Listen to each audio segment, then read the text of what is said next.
ராமாயணம் சம்மந்தமா என்னோட புக் ஷெல்ஃபில் என்னென்ன புக் இருக்குன்னு சொல்லிட்டு பார்த்துடலாமா? அது போக நான் வாங்கி படிக்கணும்னு ஆசைப்பட்ட ராமாயணம் சம்மந்தமான டிஃப்ரெண்ட் பெர்ஸ்பெக்டிவ்ஸில் உள்ள புக்கோட லிஸ்ட்டையும் நான் இங்கே சொல்ல போகிறேன். முதல் புக் பார்த்தீங்கன்னா 2020 என்னோட ரீடிங் ஜேர்னியே அந்த புக்கில் தான் ஸ்டார்ட் ஆச்சு. ராவணன் பெர்ஸ்பெக்டிவில் இருந்து ராமாயணத்தை சொல்லியிருப்பாங்க. அவ்வளோ அழகாக சொல்லியிருப்பாங்க. அந்த புக்கு தான் இருக்குது பாருங்கள், அசுரன்.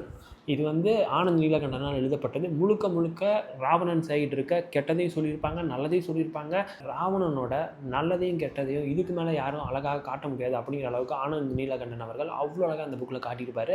ரெண்டாவது புக் பார்த்தீங்கன்னா ராவணனோட ஒய்ஃபோட பெர்ஸ்பெக்டிவ்லேருந்து எழுதப்பட்டது. இங்கே பாருங்கள், மண்டோதரி.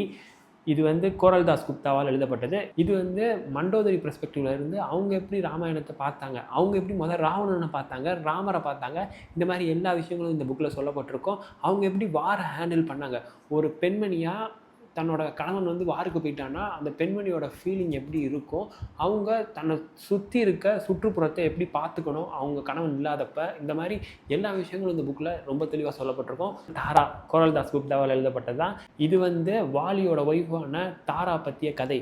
அவங்களோட பெர்ஸ்பெக்டிவ்ல ராமாயணம் எனக்கு கேட்குறப்ப அவ்வளோ இன்ட்ரெஸ்டிங்காக இருந்துச்சு. இன்னும் இந்த புக் படிக்கலை. ஒரு குரங்கினத்தின் ராணி, அவங்களோட பெர்ஸ்பெக்டிவ்ல இருந்து, அதுவும் தன்னோட கணவன் அவ்வளோதான் கொல்லப்பட்டான், இனிமேல் சுக்ரீவன் தான் அரசன் அப்படிங்கிறப்ப அதற்கு ஏற்ற மாதிரி தன்னோட மைண்ட் செட்டை எப்படி மாற்றிக்கிட்டாங்க, குவீனாக நினைக்கிறதுக்காக அவங்க என்ன பண்ணாங்க, குவீனாக இருக்கிறதுக்கு அவங்களோட மைண்ட் செட் எப்படியெல்லாம் ஒர்க் ஆச்சு, இந்த மாதிரி விஷயங்கள்லாம் இந்த புக்கில் சொல்லப்பட்டிருக்கதா சொல்லியிருக்காங்க. நான் படித்து முடிச்சுட்டு எப்படி இருக்குன்னு சொல்கிறேன். அடுத்த புக் பார்த்தீங்கன்னா ராவணன்.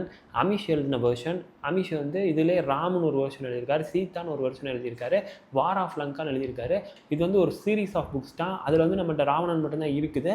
நான் ராவணன் பற்றி தெரிஞ்சுக்கணும் அப்படின்னு சொல்லிட்டு அசுரன் படித்த பிறகு இவர் என்ன சொல்லியிருக்காருன்னு சொல்லிட்டு தெரிஞ்சுக்கிறதுக்காக வாங்கின புக். பட் இன்னும் படிக்கலை. இது போக பார்த்தீங்கன்னா சூர்பனகை பற்றி, சூர்பனகை பார்வையில் ராமாயணம் எப்படி இருக்கும் அப்படின்னு சொல்லிட்டு கவிதா கேன் எழுதின தி லங்காஸ் பிரின்சஸ் படிக்கலாம். அந்த புக்கை நான் லைப்ரரியில் எடுத்து படித்தேன். அது அவ்வளோ அழகாக இருக்கும். நான் எடுத்து படிச்சுட்டு திருப்பி கொடுத்துட்டேன். அதனால் நம்ம புக் ஷெல்ஃபில் அந்த புக்கு இல்லை. அந்த புக்கையும் நீங்கள் ட்ரை பண்ணி பார்க்கலாம். சூர்பனகையோட பார்வையில் அவள் மூக்கு அறுக்கப்பட்டோன்னா அவள் எப்படி ஃபீல் பண்ணா, அவள் ராமர் மேலே உண்மையாகவே ஆசைப்பட்டாளா, அவளோட ஆசை ஏன் வந்துச்சு ராமர் மேலே, இந்த மாதிரி எல்லா விஷயங்களையும் ரொம்ப தெளிவாக ரொம்ப அழகாக அந்த புக் பேசியிருக்கும். சித்ரா திவாகரன் எழுதின ஃபாரஸ்ட் ஆஃப் என்சான்மெண்ட்டும் அவ்வளோ அழகாக இருக்கும்னு கேள்விப்பட்டிருக்கேன். நீங்கள் மித்தாலஜிக்கல் லவராக இருந்தால் அதை ட்ரை பண்ணி பாருங்கள். கம்பல்லாம் பண்ணல. உங்களுக்கு வேறு ஜானர் பிடிக்கும்னா நீங்கள் வேறு ஜானரை போய் படிக்கலாம்.